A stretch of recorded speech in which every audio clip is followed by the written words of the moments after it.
روزہ اللہ رب العزت کی رضا کے لیے ہے۔ اس میں سحر اور افطار کے اوقات کا لحاظ از حد ضروری ہے۔ بسا اوقات لوگ اپنی جہالت کے سبب کسی کام میں تاخیر کر جاتے ہیں تو یہ اللہ رب العزت کی رضا کے خلاف ہے۔ مثال کے طور پر سحر میں بسا اوقات سستی کا شکار ہو جاتے ہیں اور کہتے ہیں کہ جی اذان نہیں ہوئی ابھی، یا ابھی اذان کا وقت نہیں ہوا، تو اس بات کا خیال کیجئے کہ اذان فجر کا اختتام سحر کے ساتھ کوئی تعلق نہیں۔ اذان فجر نماز فجر کے لیے ہے، جبکہ اختتام سحر اذان فجر کا وقت یعنی نماز فجر کا وقت شروع ہونے سے پہلے ہو چکتی ہے۔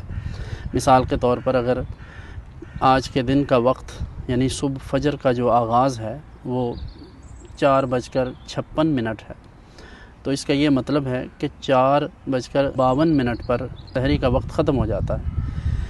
تو اگر کوئی شخص 4:56 یا 57:58 تک، مثلاً اذان تو 2-3 منٹ بعد ہوتی ہے، تو اگر اذان کے وقت تک کسی نے کھایا یا اس دوران پانی پی لیا تو اس کا روزہ نہیں ہوگا۔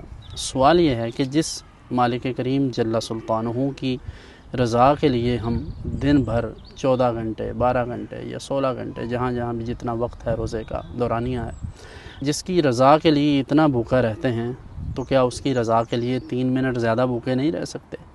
تو ان باتوں میں پھر کہتے ہیں جی مولویوں کی باتوں کی ہمیں سمجھ نہیں آتی۔ آپ کو باقی ساری دنیا کی باتوں کی سمجھ آتی ہے، صرف مولویوں کے ان مسئلوں کی نہیں سمجھ آتی، کیونکہ جہاں اندر چور ہو وہاں مولویوں کا نام لگا دیں، وہاں مذہبی اور دیندار طبقے کا نام لگا دیں۔ تو اس لیے سحر میں بھرپور احتیاط کی ضرورت ہے کہ اذان فجر کا جو وقت ہوتا ہے، یعنی جو فجر کے وقت کا آغاز ہے، اس سے پہلے کم از کم 5 منٹ پہلے سحری ختم کر دینی چاہیے۔ اللہ رب العزت ہمیں دین کی سمجھ عطا فرمائے۔